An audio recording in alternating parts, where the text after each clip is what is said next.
I watched from my kitchen window as Corinne marched across my front lawn, her heavy boots crushing the grass I had spent months perfecting. Behind her, a massive RV trailer sat parked directly on my property, its metal frame gleaming in the morning sun like a monument to her arrogance. She stopped at my front door and pounded on it with the side of her fist. Not a polite knock, not a gentle tap, the kind of aggressive banging that said she owned this place and everyone in it. "Open up, we need to talk about your attitude problem," she shouted through the door. My hands trembled as I set down my coffee cup. 3 weeks earlier, I had been a peaceful homeowner who believed in following the rules and treating neighbors with respect. I had no idea that my quiet suburban street was about to become a battlefield. That morning, staring at Corinne's trailer destroying my grass while she demanded I apologize for complaining about it, I realized something that changed everything. The rules only applied to people like me. People like Corinne made their own rules. That was the moment I decided to make some rules of my own. 6 months ago, if you had told me I would be plotting revenge against a neighbor, I would have laughed. I am not the type of person who starts fights. I am the type of person who waves at strangers, holds doors open for elderly people, and actually reads the HOA bylaws before planting new flowers. My house sits on a corner lot in Maple Ridge Estates, a subdivision where the homes are modest but well-maintained. I bought the place 3 years ago after my divorce, looking for somewhere quiet to rebuild my life. The front lawn became my pride and joy. Every weekend, I was out there with my mower, my edger, and my fertilizer spreader, creating something beautiful from what had been patchy grass and weeds. The neighbors seemed nice enough. Quiet families, retired couples, working professionals who kept to themselves. Then there was Corinne Matthews, who lived 3 houses down in a 2-story colonial with peeling paint and a front yard that looked like a parking lot. Corinne served on the HOA board. She made sure everyone knew it. She walked the neighborhood with a clipboard, measuring grass height and photographing any violation she could find. She had fined Mrs. Rodriguez for hanging laundry on her back porch. She had cited the Johnsons for parking their work truck in their own driveway. She had even written up the Millers for having their garbage can visible from the street on a non-pickup day. But Corinne followed different rules. Her own yard was full of rusty lawn equipment and stacked firewood. Her mailbox leaned at a 30-degree angle. Her driveway was stained with oil spots that had been there for years. The morning everything changed started like any other. I was drinking coffee and reading the news when I heard the rumble of a diesel engine outside. I looked through my front window and saw a massive RV trailer being backed into position, right onto my grass. The trailer was enormous, 30 feet long, 8 feet wide, and heavy enough to leave deep ruts in my carefully maintained lawn. It sat there like a beached whale, its metal sides reflecting the morning sun directly into my kitchen window. I threw on some clothes and walked outside. Corinne was standing next to the trailer, hands on her hips, surveying her work with satisfaction. "Excuse me," I said, trying to keep my voice calm. "I think there might be some confusion. That trailer is parked on my property." Corinne turned to face me with the expression she reserved for people who dared to question her authority. "It is temporary," she said. "I am having work done on my driveway. This is the only available space." I gestured toward her own property. "Your driveway looks fine to me, and there is plenty of room in your backyard." "My backyard is not suitable for vehicle parking," she replied. "This location is more convenient for the contractor who will be moving it." "But it is destroying my grass. Look at those ruts." Corinne shrugged. "Grass grows back. This is a neighborhood, not a golf course. We all have to make sacrifices for the common good. The common good. As if parking her personal trailer on my property was somehow benefiting the entire community. How long will it be there? I asked. A few days, maybe a week. I will let you know when the contractor is available. She walked away before I could respond, leaving me standing next to a giant trailer that was sinking deeper into my lawn with each passing hour. The trailer sat on my grass for a full week. Every morning, I opened my curtains to see it there, a constant reminder that someone could violate my property rights and face no consequences. The weight of it had killed a large patch of grass and left deep tire marks that looked like scars across my front yard. I spent hours researching HOA bylaws, looking for some rule that would force Karen to move her trailer. What I found was fascinating. The Maple Ridge Estates Homeowners Association had very specific rules about vehicle parking, trailer storage, and property maintenance. Section 4.2 clearly stated that recreational vehicles could not be parked on common areas or on other residents' properties without written permission. Section 4.5 prohibited any vehicle from being parked on grass or landscaped areas. Section 6.1 required all temporary vehicle placements to be approved by the Architectural Review Committee. Karen had violated at least 3 separate bylaws. I printed out the relevant sections and highlighted them with a yellow marker. I took photographs of the trailer from multiple angles, documenting the damage to my grass. I measured the tire ruts and calculated the square footage of destroyed lawn. Armed with evidence, I walked to Karen's house and knocked on her door. She answered wearing a bathrobe and holding a cup of coffee, looking annoyed at the interruption. I have been reading the HOA bylaws, I said, holding up my printed pages. Your trailer is violating several parking regulations. Karen glanced at the papers without taking them. Are you threatening me? I am informing you that your trailer needs to be moved. According to Section 4.2, recreational vehicles cannot be parked on other residents' properties without written permission. I do not need permission, Karen said. I am on the HOA board. I make the rules. The rules apply to everyone, I replied, including board members. Karen's expression changed. The annoyance became something harder, something dangerous. Let me explain something to you, she said, stepping closer. I have been living in this neighborhood for 12 years. I know every rule, every precedent, and every loophole. If you continue to harass me about this trailer, I will find violations on your property that you did not even know existed. I will make your life very difficult. I am not harassing you. I am asking you to follow the same rules that apply to everyone else. We will see about that, Karen said, and slammed the door in my face. The next day, I received a formal notice in my mailbox. The HOA was citing me for excessive harassment of a board member and failure to maintain neighborly relations. The fine was $50. I could not believe it.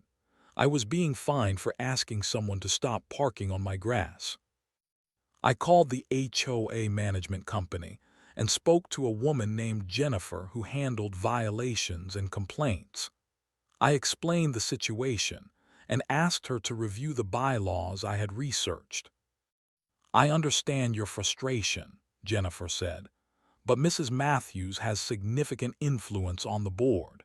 If she says the trailer placement is temporary and necessary, the board will typically defer to her judgment. But she is violating multiple bylaws, I said. The board has discretion in how they enforce the rules. They might choose to waive certain requirements for practical reasons. What about the damage to my property? That would be a civil matter between you and Mrs. Matthews. The HOA does not get involved in property damage disputes. I hung up feeling defeated. The system was rigged. Karen could park wherever she wanted, fine anyone who complained, and face no consequences because she was part of the power structure. That afternoon, I was working in my garage when my neighbor Tom walked over. Tom lived directly across the street and had been watching the trailer situation unfold. "That woman is something else," he said, shaking his head. "She tried to fine me last month for having my basketball hoop too close to the sidewalk. Meanwhile, she has had that broken lawnmower sitting in her front yard for 2 years. She told me the rules do not apply to her because she is on the board." That sounds like Karen. She has been terrorizing this neighborhood since the day she moved in. Last year, she tried to force the Garcias to remove their vegetable garden because it was not aesthetically pleasing. The year before that, she made the Chens repaint their house because the color was not pre-approved. Why does not anyone complain? Tom laughed bitterly. To who? She is the complaint department. Most people just try to stay off her radar and hope she leaves them alone. Well, she is not leaving me alone. No, Tom said, looking at the trailer. She is not. I decided to fight back the only way I knew how, with research, documentation, and careful planning. If Karen wanted to play games with rules and regulations, I would learn to play the game better than she did. I started by visiting the county courthouse and requesting copies of all property records for my address and Karen's address. The clerk, a helpful woman named Margaret, walked me through the process of reading property surveys and understanding boundary lines. My property lines were clear and well documented.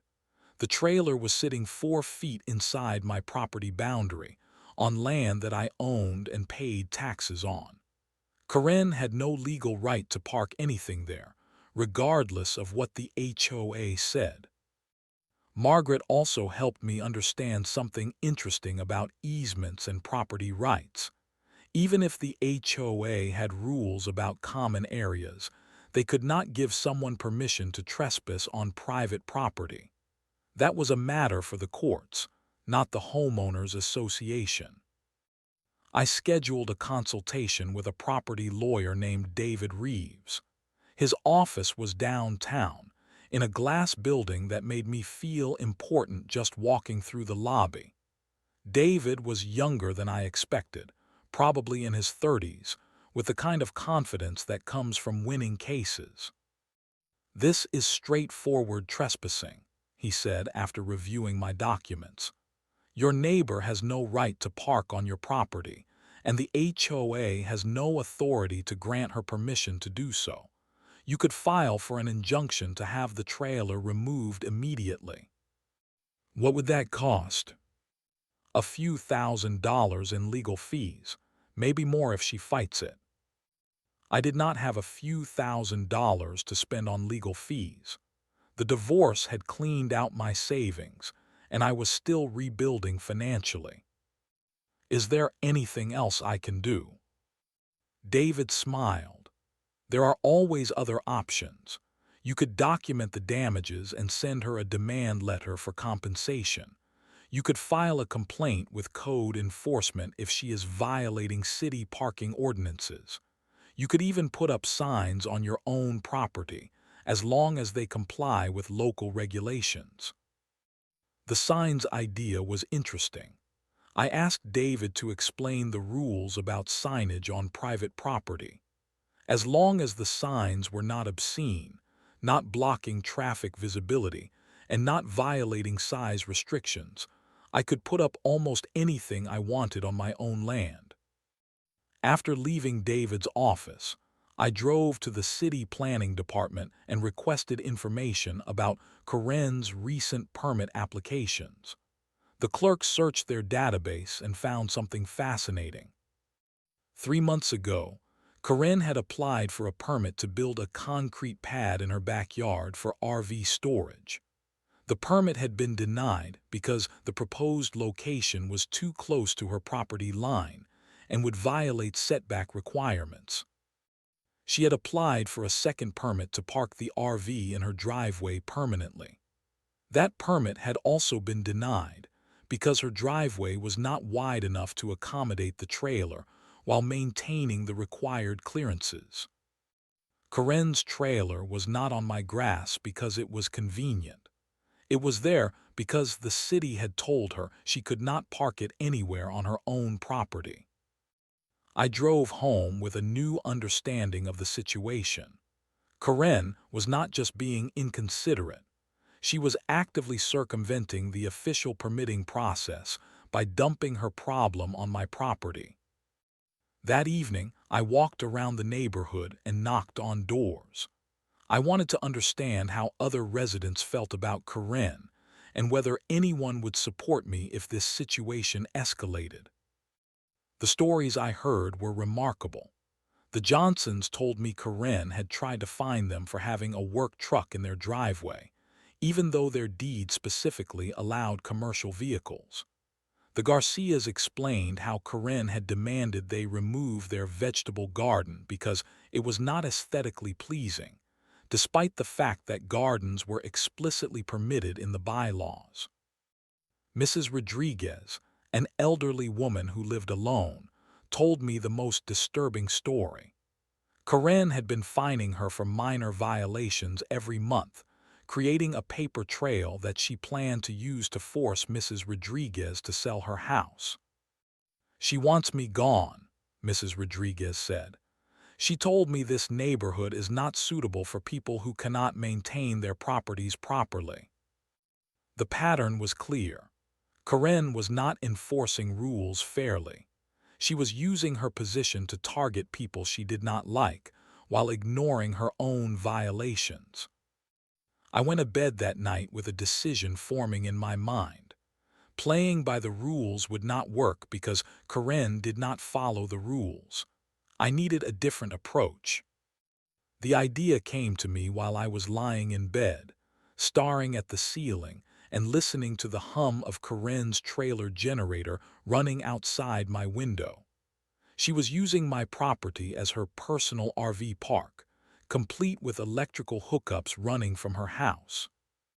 If Corinne wanted to treat my lawn like a commercial parking lot, maybe I should treat her trailer like it was for sale. I spent the next morning researching local signage ordinances and property advertising regulations. The city allowed property owners to place, for sale, signs on their own land without permits, as long as the signs were not larger than 6 square feet and did not obstruct traffic visibility.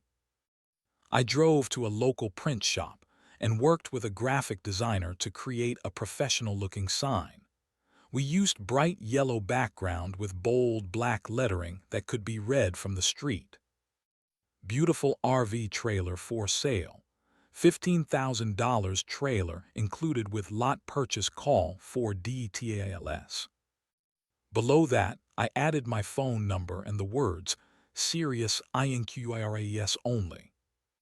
The sign looked completely legitimate, professional, eye-catching, and impossible to ignore. I had the print shop make 3 copies, just in case Corinne tried to remove or destroy them. That evening, I set up a small security camera in my garage window, positioned to capture the area where the trailer was parked. I wanted to document Corinne's reaction when she discovered the sign. I also called Tom, my neighbor across the street, and explained my plan. He was delighted. "That is brilliant," he said. "Can I invite some of the other neighbors over to watch?" "Just be discreet about it. I do not want Corinne to know this was planned." "Oh, this is going to be good." At midnight, I crept outside with my sign and a small mallet. The trailer sat in the darkness like a sleeping giant, its bulk blocking the streetlight. I positioned the sign directly in front of the trailer, where it would be visible to anyone driving down the street. The sign went into the ground easily. My lawn was soft from recent rain, and the metal stake slid in without much effort. I stepped back to admire my work. Perfect. The sign was positioned so that anyone looking at the trailer would automatically see the advertisement. It looked like the trailer was legitimately for sale, parked on a lot that was available for purchase. I went back inside and set my alarm for 6:30 a.m. I wanted to be awake when Corinne discovered my masterpiece. The next morning, I made coffee and positioned myself at my kitchen window with a clear view of the trailer and the sign. My security camera was recording, and I had my phone ready to document whatever happened next. At 7:15 a.m., Corinne's front door opened. She stepped outside in her bathrobe to retrieve her newspaper, same as she did every morning. She walked down her driveway, bent to pick up the paper, and turned toward her house. That was when she saw the sign. Corinne stopped walking. She stood perfectly still for about 10 seconds, staring at the yellow sign like it was a snake that had appeared in her path. Then she walked closer, reading the text. I watched her face change as she realized what she was looking at. Confusion became recognition. Recognition became anger. Anger became rage. Corinne marched across my lawn, her slippers squelching in the wet grass. She grabbed the sign with both hands and tried to pull it out of the ground. The metal stake held firm. She pulled harder, grunting with effort. The sign would not budge. Corinne looked around, probably checking to see if anyone was watching. Then she ran back to her house and returned with a hammer. She started hitting the sign, trying to break it or bend it enough to remove it. The sign was made of durable plastic. The hammer bounced off it without doing significant damage. By this time, other neighbors had started to notice the commotion. Tom came out of his house and stood on his front porch, pretending to water his plants while watching Corinne attack my sign. The Johnsons opened their garage door and lingered there, obviously curious about what was happening. Corinne realized she had an audience. She stopped hammering and stood up, breathing hard. Her hair was disheveled and her bathrobe had come loose. She looked around at the watching neighbors, then back at the sign. That was when she started making phone calls. Corinne's first call was to the police. I watched her pace back and forth in front of the trailer, gesturing wildly as she spoke into her phone. She was clearly expecting them to come racing over and arrest me for some kind of sign-related crime. 20 minutes later, a patrol car pulled up. Officer Martinez stepped out, looking like he had better things to do with his morning. Corinne rushed over to him, pointing at my sign and talking rapidly. I could not hear the conversation, but I could see Officer Martinez examining the sign, then walking over to check the property boundary markers. He took out a small measuring tape and confirmed that the sign was placed entirely on my property. The conversation with Corinne lasted about 5 minutes. Officer Martinez handed her a business card, got back in his car, and drove away. Corinne stood in the street, holding the card and looking defeated. Her second call was to the HOA management company. This conversation was longer and more animated. Corinne kept pointing at the sign, then at her trailer, then at my house. She was clearly expecting the HOA to swoop in and force me to remove the sign immediately. While she was on the phone, something wonderful happened.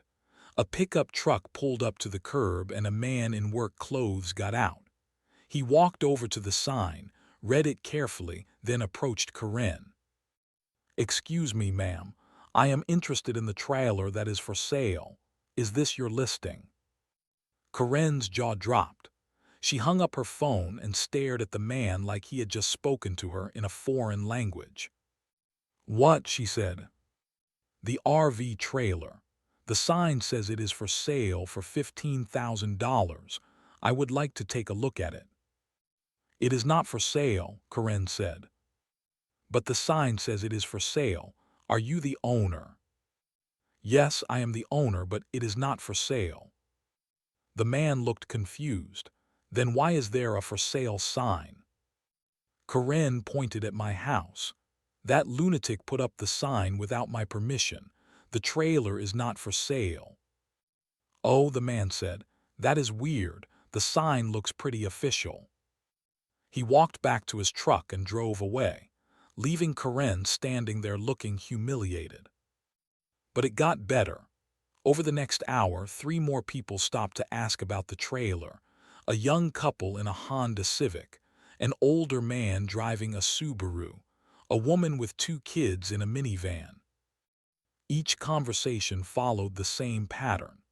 The potential buyers would ask about the trailer. Karen would explain that it was not actually for sale, and they would look at her like she was crazy for having a fake sales sign in her yard. By 10 a.m., Karen was fielding calls from the HOA, the City Code Enforcement Office, and what sounded like a lawyer. None of the conversation seemed to be going her way. I decided it was time to go outside and enjoy the show up close. I walked out to my mailbox, moving slowly and casually, like I was just checking for mail. Karen spotted me immediately and stormed over. "You take that sign down right now," she shouted. "What sign?" I asked innocently. "You know exactly what sign. That illegal sign advertising my trailer for sale." "Oh, that sign. I put that up on my own property. It is perfectly legal." "You cannot advertise my trailer for sale without my permission." "I am not advertising your trailer for sale. I am advertising a trailer that happens to be parked on my property. The sign says the trailer is included with the lot purchase. If someone wants to buy my lot, they get whatever is sitting on it." Karen's face turned red. "That is ridiculous. You cannot sell my trailer." "I am not selling your trailer. I am selling my property. Your trailer just happens to be sitting on the property I am selling." "You are not really selling your property." "How do you know? Maybe I am tired of living next to neighbors who park their junk on my lawn." Karen opened her mouth, then closed it. She had no response to that. "Besides," I continued, "if you do not want your trailer included in the sale of my property, you can always move it to your own property." "I cannot park it on my own property." "Then maybe you should not have bought a trailer that does not fit on your property." Karen turned and walked away, muttering under her breath, but I could see the wheels turning in her head. She was starting to realize that she had created this problem herself. Around noon, Karen made her next move. She called a towing company. I watched from my window as the tow truck arrived. Karen met the driver and explained the situation. The driver walked around the trailer, checking the positioning and access points. Then the driver tried to start the trailer. Nothing happened. He tried again, still nothing. Karen and the driver spent 20 minutes trying to get the trailer to move. They checked the tires, the electrical connections, and the engine. Finally, the driver threw up his hands and told Karen he could not tow a trailer that would not start. Karen was stuck. Her trailer had broken down on my property, and now she could not move it even if she wanted to. The irony was perfect. Karen had trapped herself with her own scheme. By the third day, Karen's situation had become the neighborhood's primary source of entertainment. My "for sale" sign had attracted a steady stream of potential buyers, each one asking Karen why she was not selling a trailer that was clearly advertised as being for sale. The breaking point came when a local news reporter showed up. Someone had posted a photo of the sign on social media with the caption, "Crazy neighbor puts up fake for sale sign." The post had gone viral, and Channel 7 News decided it was worth investigating as a human interest story. The reporter, a young woman named Sarah Chen, knocked on my door first. "I am doing a story about unusual neighbor disputes," she said. "Can you tell me about the situation with the trailer and the sign?" I explained the whole story, from Karen parking on my grass to the fake for sale sign. Sarah took notes and asked for permission to film the trailer and the sign. "This is actually pretty clever," she said. "You found a legal way to embarrass someone who was trespassing on your property." When Sarah knocked on Karen's door, Karen refused to come outside. But Sarah filmed the trailer and the sign anyway, and interviewed several neighbors who were happy to share their own Karen stories. The news story aired that evening. It was only 2 minutes long, but it captured the situation perfectly. Karen looked like a bully who had been outsmarted by a creative neighbor. The next morning, Karen was waiting for me when I left for work. "We need to talk," she said. Her tone was different, less aggressive, more desperate. "I am listening. I want to work something out about the trailer." "What kind of something?" "I will move the trailer if you take down the sign." "Where will you move it?" "I will figure something out." "That is not an answer. Where will you move it?" Karen looked down at her feet. "I will have to rent a storage space." "How much will that cost?" "About $200 a month." "And how long will you need to store it?" "I do not know, until I can find a permanent solution." I pretended to think about it. "There is also the matter of my damaged lawn." "Your lawn?" "The trailer has been sitting on my grass for 3 weeks. Look at the damage." We both looked at the dead grass and deep tire ruts where the trailer had been parked. "I will need to reseed that entire area and probably replace some of the topsoil. That is going to cost at least $500. $500. Plus the cost of my time and effort. Let us call it $800 total." Karen's face went through several expressions: anger, disbelief, calculation, and finally resignation. "Fine, I will pay for the lawn repair, but you have to take down the sign." "I will take down the sign when the trailer is gone and my lawn is fixed." "How do I know you will keep your word?" "The same way I know you will keep yours." Karen nodded reluctantly. "I will call the towing company." "I thought your trailer was broken." "I will get it fixed first." "How long will that take?" "A few days, maybe a week." "The sign stays up until the trailer is gone." Karen looked like she wanted to argue, but she had no leverage left. The news story had made her look foolish. The neighbors were all talking about the situation, and she was facing months of expensive storage fees. "Fine," she said. 5 days later, a mobile mechanic showed up and spent 3 hours working on Karen's trailer.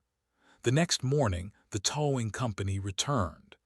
This time, they were able to hook up the trailer and haul it away. I watched from my window as the truck pulled Karen's trailer down the street and out of my life. The grass underneath was brown and dead, but it was my brown and dead grass. Karen hired a landscaping company to repair the damage. They stripped away the dead grass, added new topsoil, and planted fresh seed. 2 weeks later, my lawn looked better than it had before Karen's trailer arrived. I kept my word and removed the sign, but I kept it in my garage as a souvenir. The best part came a month later. Karen received a notice from the HOA citing her for failure to maintain neighborly relations and causing disruption to community harmony. The fine was $50. The same fine she had given me for complaining about her trailer. Sometimes justice has a sense of humor. The trailer incident changed everything in our neighborhood, not just for me and Karen, but for everyone who had been quietly suffering under her reign of selective rule enforcement. Mrs. Rodriguez was the first to speak up. 2 weeks after the trailer was removed, she filed a formal complaint with the HOA about Karen's pattern of targeting her with frivolous violations. She had kept detailed records of every citation, every fine, and every threatening letter Karen had sent her. The HOA board was forced to review Karen's enforcement activities. What they found was embarrassing. Karen had issued 3 times as many violations as any other board member. Most of her citations were for minor issues that other board members would have handled with friendly conversations. More importantly, Karen had never issued a single violation to herself, despite having multiple ongoing issues with her own property maintenance. The board quietly removed Karen from her enforcement duties. She was still technically a board member, but she no longer had the authority to issue violations or fines to other residents. Tom organized a neighborhood barbecue to celebrate what he called Independence Day. Most of the residents came, including several people who had been afraid to socialize before because they did not want to attract Karen's attention. We shared stories about Karen's behavior over the years. The Johnsons told us about the time she had tried to fine them for having a basketball hoop in their driveway, claiming it was a safety hazard. The Garcias explained how Karen had demanded they remove their mailbox because it was painted the wrong shade of blue. Everyone had a Karen story. Everyone had been walking on eggshells, trying to avoid becoming her next target. "You showed us that she is not untouchable," Tom said. "Sometimes you have to fight back." The local news story had unexpected consequences. The video went viral on social media, with over 1 million views and thousands of comments from people sharing their own HOA horror stories. Several other news outlets picked up the story, and I did interviews with 3 different reporters. A producer from a home improvement show called and asked if I wanted to be featured in an episode about neighbor disputes. I politely declined. I had gotten enough attention. But the story inspired other people to stand up for themselves. I received dozens of emails from homeowners facing similar situations. Some of them used my sign idea to embarrass neighbors who were parking on their property. Others found different creative solutions to HOA bullying. My favorite email came from a woman in Texas whose HOA president was trying to force her to remove a vegetable garden. She had planted a sign in her garden that read, "Free vegetables, help yourself," courtesy of HOA President Karen Wilson. The sign attracted so many people that Karen Wilson had to ask her to remove it to stop the traffic in their neighborhood. Karen and I developed a new relationship based on mutual respect and healthy boundaries. She nodded when we passed each other on the street. I nodded back. We did not have conversations, but we did not have conflicts either. She learned to park her cars on her own property. I learned that sometimes the best way to handle a bully is to turn their own tactics against them. The "For Sale" sign now hangs in my garage, right next to my workbench. It reminds me that creative solutions are often more effective than conventional ones. When someone is using their authority to break the rules, sometimes you have to find a way to make the rules work for you. My lawn has never looked better. The area where Karen's trailer was parked grew back thicker and greener than before. I take extra care of that section now, not because I have to, but because I want to. Every time I mow that grass, I remember the morning I decided to stop being a victim and start being a problem solver. Sometimes the best revenge is not getting angry.